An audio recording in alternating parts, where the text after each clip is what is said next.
Wow, what an honor to meet you. Wanina, I'll say. So, how do I address you? How do I call you? My legal fiction is Craig Wright. My stage name is Natty Bones MC, and my skin name, my real name is Mullion Werrington, which means the wedge-tailed eagle, clever man, or witch doctor, magic man. Wow, Mullion Werrington. Werrington. Mullion is the eagle, and Werrington is the clever man. Wow. Okay. Brilliant. So I just met you today at Coopidabin. Yes. And what an amazing day it has What an been. experience. It has been beautiful. First time here, and well, I don't think it's my first time here. I've done this place before, but yeah, first time in this physical body. Yeah. Wow. So tell us a little bit about yourselves, because I know nothing. Well, I am a descendant of German-Russian through my mother's line. 650 Wrights. I was the only Indigenous one. So my journey has been, I grew up in a white family, not white enough, and then I went out to where I was from, and I wasn't black enough considered there because of the stereotypes that have been put in both worlds. So I am a product of both worlds, and I'm the best of both. So I have taken the best bits out of what there is in the world, in the universe, and made my own collective thought, which is helping a lot of other people as well. And I really get it from my ancestry, I get told, but my two children that have passed, they always guide me with the right things to say and take me to the right places. So I am Mullion Werrington, first off, but I am also Craig, to my friends and family, but I have too many names to be identified as one. I can understand. So I'm a little curious. You have an instrument here. How do I call this? Well, this is called, in Australia, it's called didgeridoo, because that was the didgeridoo was the sound. Right. But its traditional name is a yidaki. Okay. And it comes from the Yolngu people of East Arnhem Land. Right. They were the first mob to have them. Yeah. And then they've come through song lines down into Lake Eyre and through South Australia and Northern Territory. Yeah. And spread out from pretty much the main centre of country into the rest of the place. My nation call them Mundu as well. Yeah. So there's like 600 or 700 names for a didgeridoo. Wow. Because each nation got their own name for it. Oh my God. And there's 1,600 languages. Yeah, okay. Inside the 600 nations. Jeez. My language group, I think we had 5 in Milroy. You're talking about Australia? Yes. Okay. Australia has more languages and more nations than anywhere else in the world. Wow. So there's 600 nations. The Milroy is one nation, here is another nation, next door is Gubby Nation. So each one you walked into had different law, different language. So it was another country. Yeah. So if it's like the equivalent of putting a German, a Russian, a Chinese and a Frenchman into a room and saying, let's have a conversation. Yeah. It wouldn't work. No, that's why they invented concentration camps or missions, was to break language groups. And not only that, the language groups missions were categorised on colour. So if your brother was lighter than you, you weren't in the same mission. You were locked up the road with the blacker kids. Wow. And the light kids were taught not to be Aboriginal and then replaced into white families. Yeah, okay. Told they were Spanish or Greek or something other than. It's another way to displace a great nation. Why is that happening? Or why did it happen? Well, you've got to save the first for last. As you see, they went all around the world and killed every blackness. This is the last place because it's the first. We're called the First Nation. We're not called second or third. Yeah. They've got the Out of Africa theory, but I've got artifacts at home that are old in Africa. Our minerals, our archaeology, our fish traps, our paintings, our pottery, our weaponry, it's all older than Africa. So I don't understand how they still run. Well, I do, because they own Africa.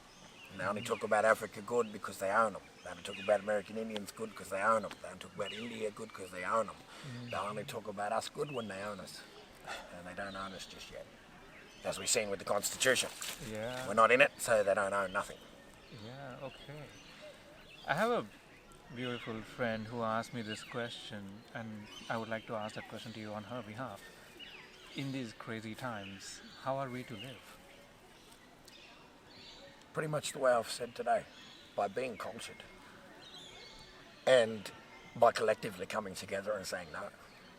Like, a lot of people don't realise that the whole East Coast, every name, Gubby Gubby, Waka Waka, Ninji Ninji, Yagara, Yugumbear, they all mean no. Gubby, no. Waka, no. Yugum, no. Gummel, no. All the way along the East Coast, no, no, no. Captain Cook. Yeah. So I don't think a lot of our nations were originally named that until we were invaded, and then when we seen them coming along the East Coast again, it was all no, no, no. Right. No.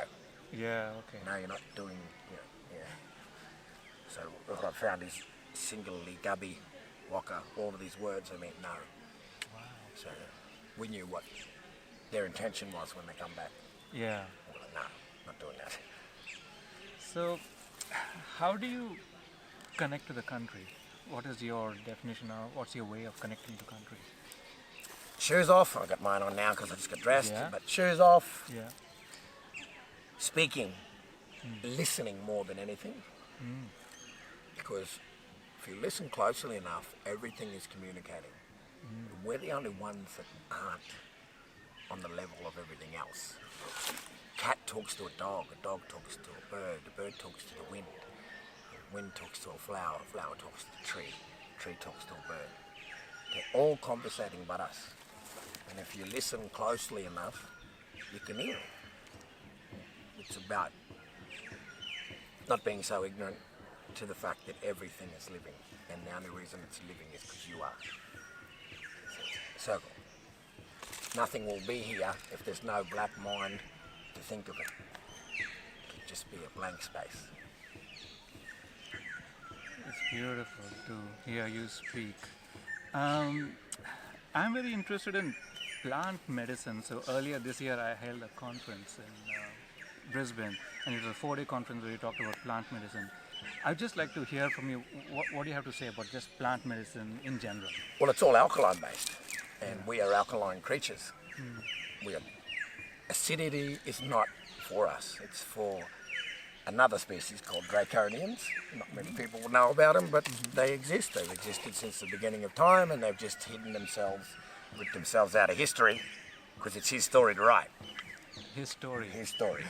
Not my story. My story is a mystery, or a missed story. Spelling. Yeah. Language. The English language is a derivative of all magic you put into a negative. So everything you say is cursed. Wow. That's why it's called spelling. I see. It's crazy. The original languages are from the birds. It's all positive. You can hear them now talking. Yes. And it was all about positive projection. They took it out of Arabic and Indigenous and every language alike, took the bad out of it and made spelling. It's a binding contract. They live on magic while telling you it doesn't exist. Wow. They are the alien while telling you aliens don't exist. Yeah. So you mentioned the Draconians, and then what's the connection to the alkaline or the Well, they're acidic creatures. That's why it's getting hotter. They're used to Oh. heat. They're lizards. So it's getting hotter. They're making the environment like this. Our food base is all alkaline, all acidic based now. And originally it was all alkaline based. So they've pretty much genetically modified everything for themselves. And in turn, it makes us sick. Because mucus is the killer of any disease. It's what makes any disease exist. So if you can lower your pHs, your acidity in your body, you get rid of any sickness. And that is through trees. You can get it from the trees. And the alkaline and hydrated water, hydrogen water, by electrifying the molecules inside of it and boiling it. A lot of our concepts, you freshwater wash and then boil it and then drink it. That's that simple. And then you've broken down all the acidity in your body and your pH levels balance out and sickness can't live inside of a balanced body. Oh, So if you're alkaline based all out, you will not be sick. I very rarely get sick because yeah. I've natural remedies to fix it, plus mindset. Yeah. If I don't want to be sick, I don't have to be. That's the power of our mind. You know? We manifest ourselves into sickness because we believe it, even though we weren't sick. Are we choosing then? Choice is the ultimate thing of being human. It's the most powerful thing, is choice, because you're a god and your spirit always says the right thing. But then we go, wait a minute. You know, that consciousness, he always tells you. Their driver always tells you the right thing. Yeah. As human, you get to go, When you're up there, you just be. He says it, you do it. Being human gives you choice, and choice makes you powerful. Beautiful. I'm curious how you would use sound as medicine. Well, we are frequency. There's nothing still. Everything matter is matter. And if it isn't, it don't matter. You know what I mean? Right. And every atom is frequency. It's always moving. It's vibrating constantly to a frequency. So is everything around us. And that is being attached to that frequency. It's riding a roller coaster.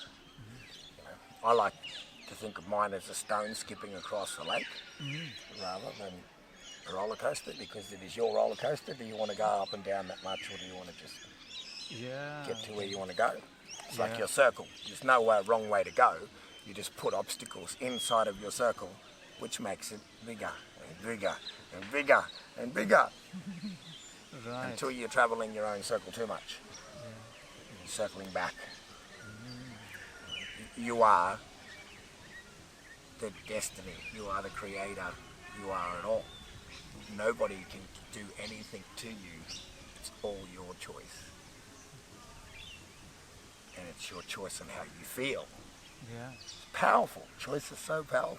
And You can choose to be good or choose to be bad, or you can use your good to be bad or your bad to be good. Through choice. and by accepting things, we are then choosing that. Well, it is the most powerful. Acceptance is the top. You can believe everything and then you see it. If you don't accept it, you're never going to see it again. Belief is the power of seeing. Acceptance is holding. Is a knowing. So, would you have a message for men at this point in time? Men, stay in your masculinity. You are made for that. We are the doers. We have muses, which are beautiful goddesses. A great muse can have a god, build them a civilization. Men are the doers. We build, we lift, and we do the loving.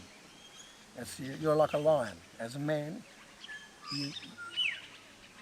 but it's got into a situation where we've forgotten how powerful and important our roles are, that they can think they can do the other role.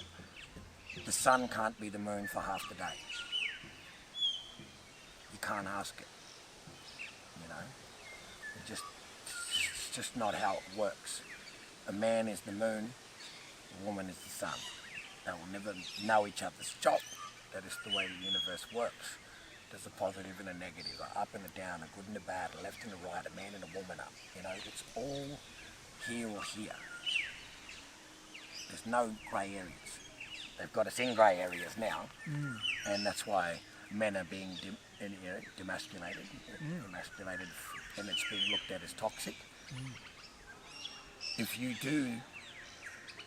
control the powers that be of the universe, then you control the universe.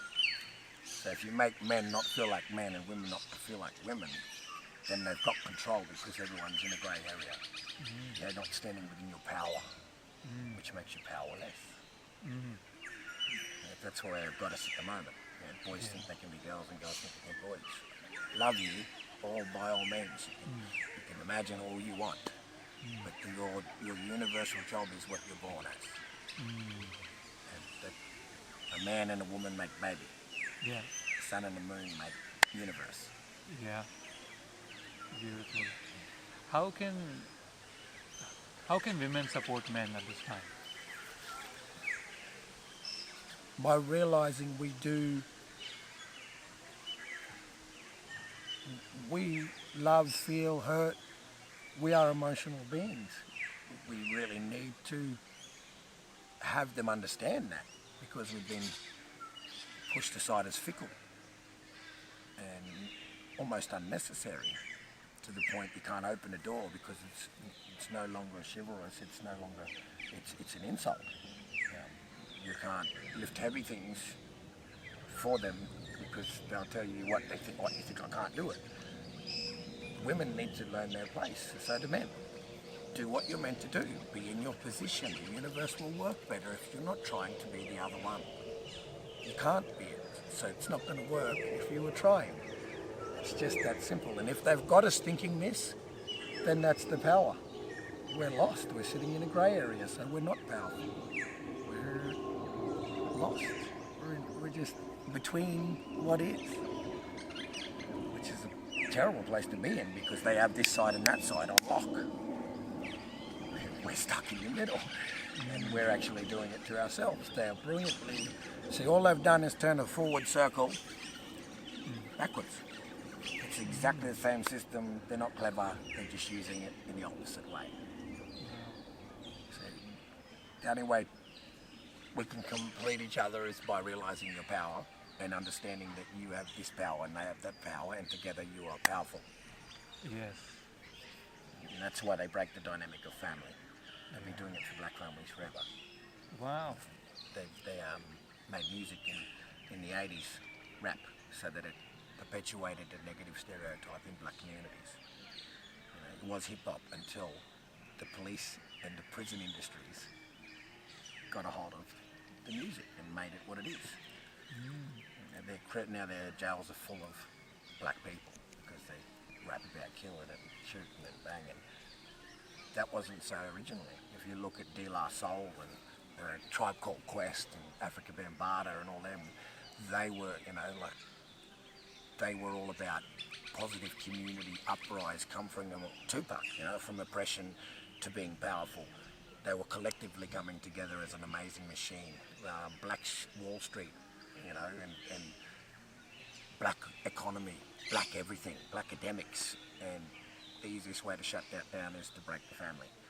They did it here by stealing the women and children and killing them, because the men had nothing to fight for after that. Wow. So we give up, and they did it over in America by dropping drugs. So they did Vietnam just to get drugs so they could flood out the black communities that were empowering themselves. Yet the Black Panthers were feeding black people all across the nation. They had schooling, they had trucks and fooding systems and education. White man can't have that. And they can't have black power coming back into its power, so they will do whatever they can. And rap music was exactly a prime example. Like, it went from hip-hop to rap. Hip-hop's about everyone succeeding. Rap is about ego and inflation and money and bitches and shit. So it's everything they do is a facet to break the greatness of black people. Yeah. Wow. And because you think about drugs were only banned because black people used them. Opiums were banned because Chinese could work and a white man couldn't. Cocaine was banned because black slaves were fighting against their white owners. But it was banned in a consensus where it was banned, but white people weren't getting prosecuted for it. It's still the same way now. If you look at Australia, the juvenile youth detention centre in Northern Territory is 100% black. Surely there's little white kids doing crime up there. There's more, they're a majority. They are the majority. If we're 3% of the population, how are we all of the prisons? It's another way to keep us concentrated. Yeah, wow. Our most powerful people are in jail. And they're not even in there for crime because they're just powerful. An activist, a spokesman, a person who stands front line, he's in jail and they haven't told him why. We all know why. It's an easy way to break black greatness. What is your mission going forward for yourself or for the community that you live in? My mission is to show everybody that we aren't black or white or yellow or any other thing but brothers and sisters, constant, that makes everything exist, and by happiness we can make the world a happy place. That's my mission, is to let everybody know they have the ability to be cultured, and to be attached to everything, one another in the universe. It's not a skin colour, it's a way of life. It's a doing, it's a being, and it's for everybody. I don't care who it is, you can come and learn from me. If you want to learn Yidaki, I don't care where you come from. If you're a man who wants to learn, you can come. Culture is for everyone, it's not just for our people. It's just been held by our people for a long time, and the world's people, your people. It's a way of life. And it is the saviour of humanity. If we want to get really into it, Yeah. it will save us. I would love to learn from you, music instruments or anything that you would want to teach. So, if I was to hold a master class with you presenting, what would you present for us? Cool.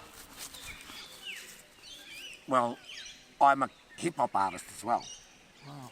And I write music about uplifting and powerfulness and togetherness and culture and expansion, and so I would collectively use all of me, because I have culture, I have music, I have art, and everything. I give everything I've got.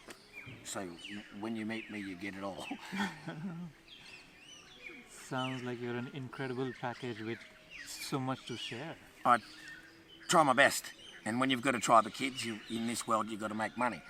And unfortunately, it's revolving the world, even though it's not even a commodity at all. Like it's a poison. It takes away your humanity. You see anyone who's rich, they're not happy, and if they are, it's because they're evil. Happiness, money does not give you happiness. Wealth is within one another Yes. in your worldly experience. What gives you happiness? My babies, my children. What gives me happiness is knowing that I am a God, and that my continuation will be forever. And the simple fact is I've got 10 kids, so I'm a God 10 times over. And it's on my godly duty to turn them into better gods. That's what perpetuation of man is. You're supposed to have a product 10 times better than you each time you have one. Wow. Which would make the universe a great place, wouldn't it? It would. You're on your way to making the universe a great place. You have been. I've got 10 babies that will perpetuate it in 10 different ways as well. So Wow. 10 of me. Yeah.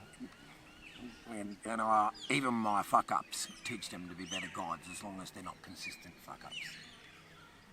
Everything is learning, and it can be good or it can be bad. It depends on consistency, really. Yeah. If you're showing shit all your life, then all you know is that. So that's what you do. Yeah. Wow. So, do you like sharing your culture with the world? Well, it is for the world. Right. The world is me. Yeah. You put a black face anywhere, that's my mom. Doesn't matter where they come from. If you're black, you're mom. We all got the same DNA. We're all 7 genetic markers deep, except for us, we got 9. Yeah. Okay. Your mob to Indians, they got the same thing, but 7 genetic strong traits of all species. There was light and black before there was white here on this country. That's what Guri and Murray means. Light-skinned black fella, dark-skinned black fella. Oh. Where you come from. Sweden, there was a black face on every continent. White people are still yet to tell us exactly where they come from. Right. Because if there's a black face on every continent, where did they come from? Yeah. Oh, right. You're looking up. Okay. How does the alien prove that aliens don't exist? By telling you that The alien always telling us they're not real Yeah. until they want it for control. Now they're telling us aliens are everywhere because they're going to come into the alien and fuck us over. They're very meticulous creatures. They never ever do something without a reason. It's like us, except the opposite. We do this, and they just went like that. And then they put a square. So this is the way I describe it. What I've noticed in society, and this is one of my mentors told me, humans now define themselves on their profession. So Trevor Circle, Concreter. Trevor, you only know him as a concreter. You worked with him for 10 years. You didn't know whether he had a man, a woman, kids, nothing. What he liked on the weekends. Because he's defined himself on his profession. Right? And his whole box is that. Black people, you meet them and they throw circles at you. Hey, I got 5 kids. I'm from here. This is my country. My last name. This is what I like to do. Bang, bang. You meet a black person, they're throwing everything at you because they're hoping that one circle will connect with the other. Maybe many circles connect. But if Trevor got walls up, you living in a box, I only know Trevor as a concreter. Trevor only knows himself as a concreter. You know? He didn't even tell me that he likes to go fishing or anything like that. All I've known all of my life with this guy is he's a concreter. And that's all he's defined himself of. That's the problem. People are defining themselves as one or a couple of things when you are so much, you are everything. You know, and if you can throw out a circle that connects with somebody else, then they are with you. That's why you meet a black fella and you know, they'll tell you straight away who they are. And you're like, oh, look, I didn't need that much information. Well, we did, because somewhere along the way I got to connect with you. We have to connect somewhere. There has to be something. Otherwise, go over there and connect with him because your circle is over there. It's all connection. We're all one, working in a hive mentality. Do you know you're the first Indigenous Origineese person I have connected with? I haven't before, so I don't even know what to ask or what is appropriate or what is not, so I'm just... There's not much you can't ask that isn't appropriate, because we've been through all the inappropriateness you can imagine in the world, right here. We buried our kids up to their necks and took turns kicking their heads off for fun. That's Polo. That's what the Polo game is. That's why the elites play them. That's a representation of black children's heads getting knocked the fuck off. This is what they did to us. This is why they don't talk about it in their schoolings, because what their ancestors did is beyond comprehension. I couldn't imagine kicking white kids' heads off because their parents pissed me off. Could never do that to a child, and that's their problem. They think because if they admit what they done, then we're going to do it back. Their guilt, reciprocation. They think because once they admit it, we'll turn on them. We're not them. We could have killed them a long time ago. We could have killed them when they come. If you look at photos of our people, we were 7'7" gods standing next to what looked like children in cowboy outfits. You know, the English doors were 4.5 foot tall. Our men were 7'7". The Gamilaroi Nation, our men were 7'7", our women 6'6", on average. It's average. We were perfectly manly structures. Manly is called manly because they were the most manly creatures they'd ever seen, and they sailed the world. And here's these 8-foot black gods with perfect teeth and bone structure throwing 15-foot spears 1,500 metres into the ocean. They will poison you and come back 21 years later. Yeah. That's what they did. They thought their poisons in their world would destroy our world, but our politics and our way of life, you couldn't just cross into another nation. You couldn't carry that sickness. We'd kill your ass from the other side of the river. You weren't allowed, you didn't have permission. So you couldn't just, that's why it didn't spread anywhere until they came, and then they moved. They'd bury TB, tuberculosis, victims next to our rivers to kill 5,000 blacks, if not 100,000, because they would poison the water hole. See, by law they had to bury their TB in the ocean. That was their law, because it's that sickly. Chuck it in the ocean so it drops down to the bottom. They were burying them next to our water holes. They would, we beat them in 187 years. You know, we beat them on 4 different open combats, and then they found our women on the 26th of January, our women and children, and killed them all at Mole Creek. Gamilaroi Nation was the reason they couldn't get into Queensland for 60 years. Because we beat them over the rivers, our 7 rivers. Wow. Which they call New South Wales and Queensland, on the McIntyre River and all of that. That's where we fought them. They couldn't get us until they stole our women and children. They don't talk about how we fought for 187 years before we had nothing to fight for, because they took our women and children. Once you break, that's our whole purpose. We don't have any purpose if we don't have children and women. We have no, what do we exist for?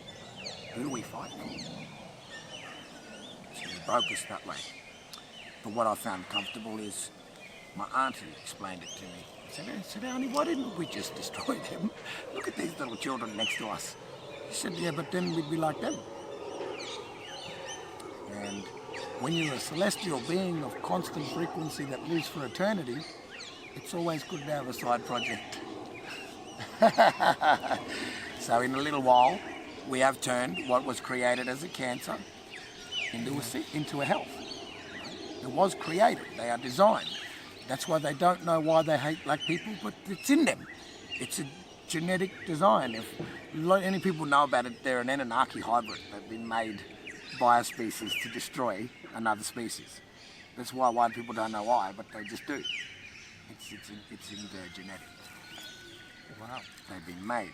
They're Anunnaki hybrids of monkeys. They don't like it because they call us monkeys. But if we were monkeys, we'd already seen a monkey turn into one of us, wouldn't we?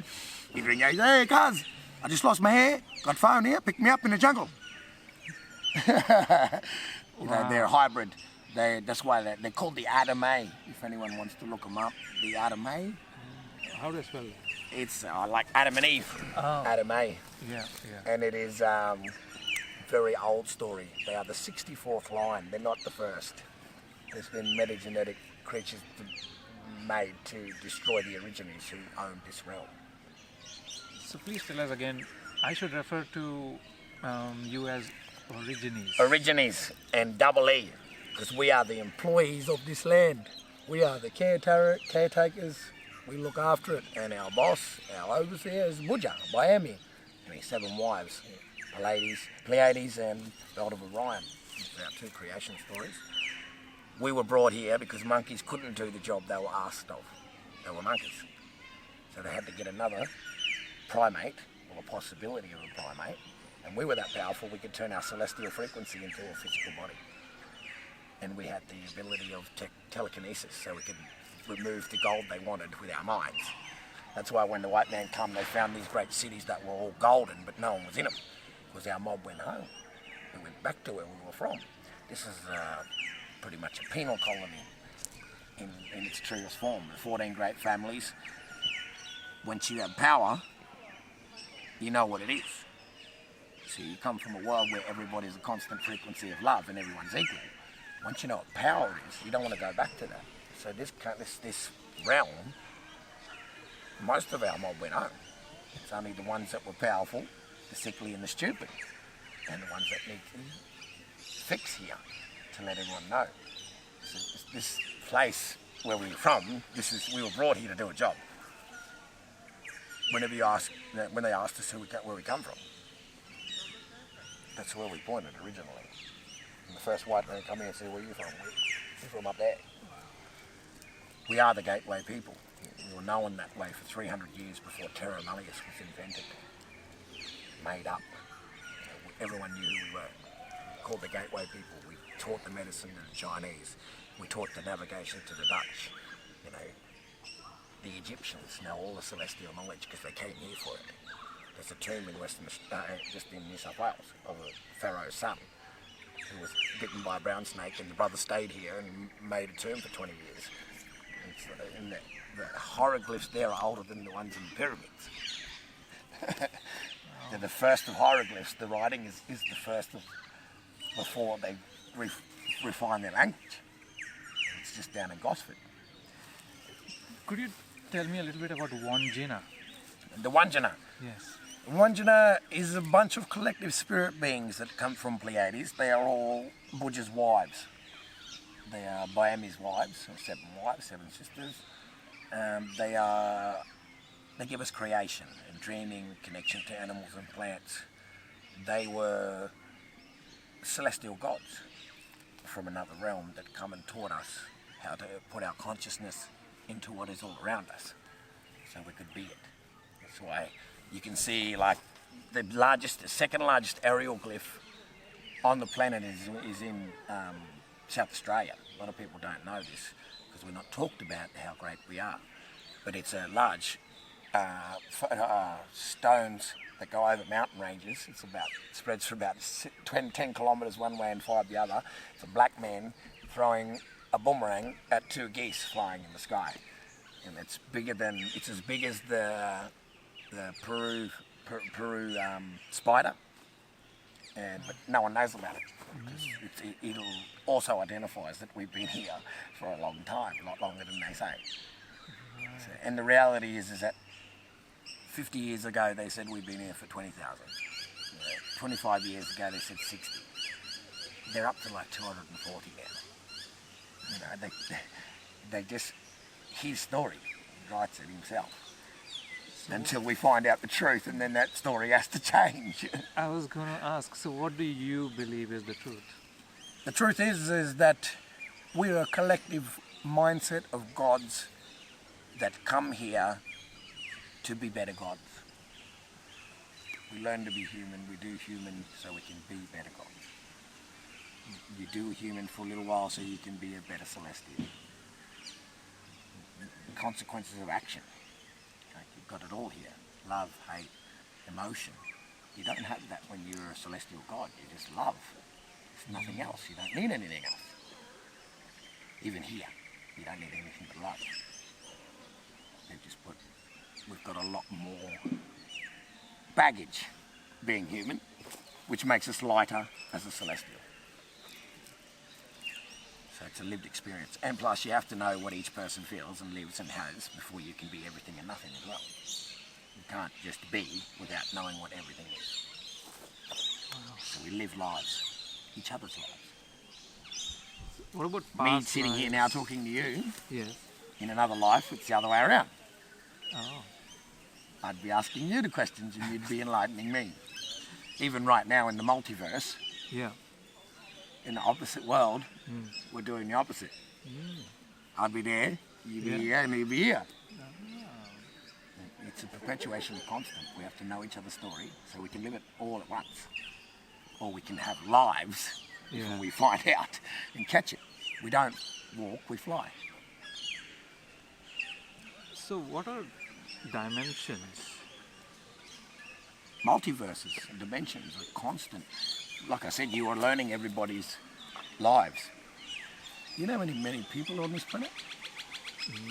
Apparently 8 billion plus. Apparently. So you've got to learn 8 billion people. No, you've got to, it'll be expanded. Like, so you'll learn 1 billion of them 8 billion because they've had all the same experience, right? You'll be 1 billion people. Or you can be 50 and catch what it is. Like, it depends on your circle, on your progression, on your learning. There's people here that'll never not be human because they don't know they're gods. So it's very important to choose your circle at this point in time? It is, because your circle perpetuates your godliness. So the people around you are supposed to make you powerful, and then in turn you make them. And if it's not reciprocal, then you're not in the right circle, because it's circles. You've got to follow, you're throwing boomerangs at him and he's hitting you with sticks. He's not in your circle.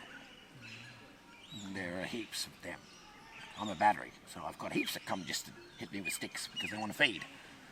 But I'll always feed them with a circle. And hope that eventually they'll come back and feed me instead of just taking. Yeah. Wow. How can someone like myself support you at this point in time? You have, right here, we're doing it. There's support here because you're going to put that out and people are going to see it and they're going to go, hey, that dude actually, he's onto some stuff. Yeah. So that is helping. Yes. Right there, that's payment. So by doing what we're doing it.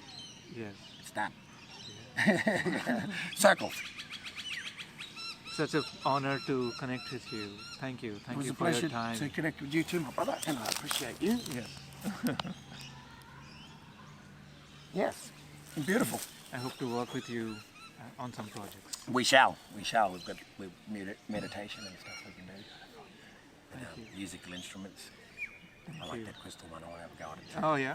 Thank you. Thank you, my awesome. brother. Thank you. Thank you to the cameraman, to Adelaide, and thank you to Cooper Darwin, Yeah. Thank you, Aaron, Cupid. and all the mob here, to Adelaide. Yeah. Yeah, well.